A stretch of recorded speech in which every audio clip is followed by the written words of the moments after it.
as its ordinary bike that it's built out of is powered. The main tube supports the two front wheels, which are supported by an array of pipe fittings that can be bought at Home Depot that are screwed together and screwed onto the main pipe. And there's a supporting bracket which at the moment isn't working, however it should work eventually and will prevent the wheel from tilting back and forth. The wheels are steered with a steering rack that is clamped on to the top of the bike forks. It is also screwed in the back to keep it from sliding, so the steering will always remain accurate. And the steering is set up in an Ackerman steering system way, although it's not working properly at the moment. The brakes are the ordinary bike brakes that come on the back of the bike, the rear brakes, and the brake lever at the moment is mounted to the steering rack, although in the future it should be mounted to a steering wheel.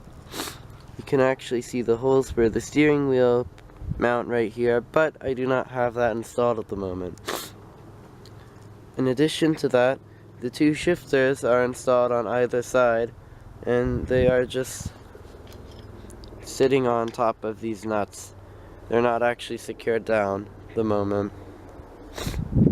In the future, two new headsets will be purchased to put around the makeshift headsets. Not makeshift, they're going to be here in the end. But two headsets will be purchased.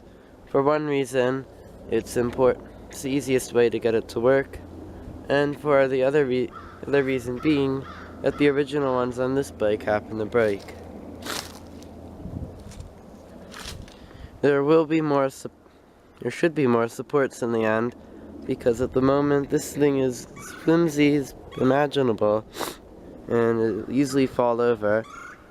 So in the end, there should be more supports to keep this tube from bending, the wheels from wobbling back and forth, and this entire thing from rotating.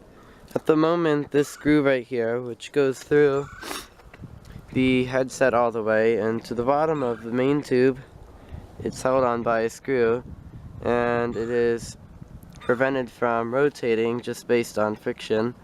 But eventually I'm going to attempt to install some sort of support that maybe comes from the ends and goes to the back of the bike where the trailer mounts are, which at the moment can still be used.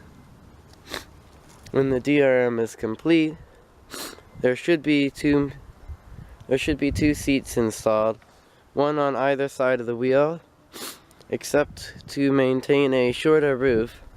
The seats will be moved back a little bit and then down some, so the distance from the pedals will still be there. However, the seat won't be as high up. The height will be eliminated.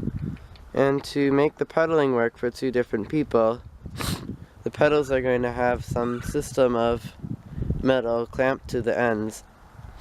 And I don't exactly have that planned out yet, but I kind of have it in my head how it will work, sort of like a paddle boat maybe. That is the DReaM at the moment. Stage 1 of the DReaM.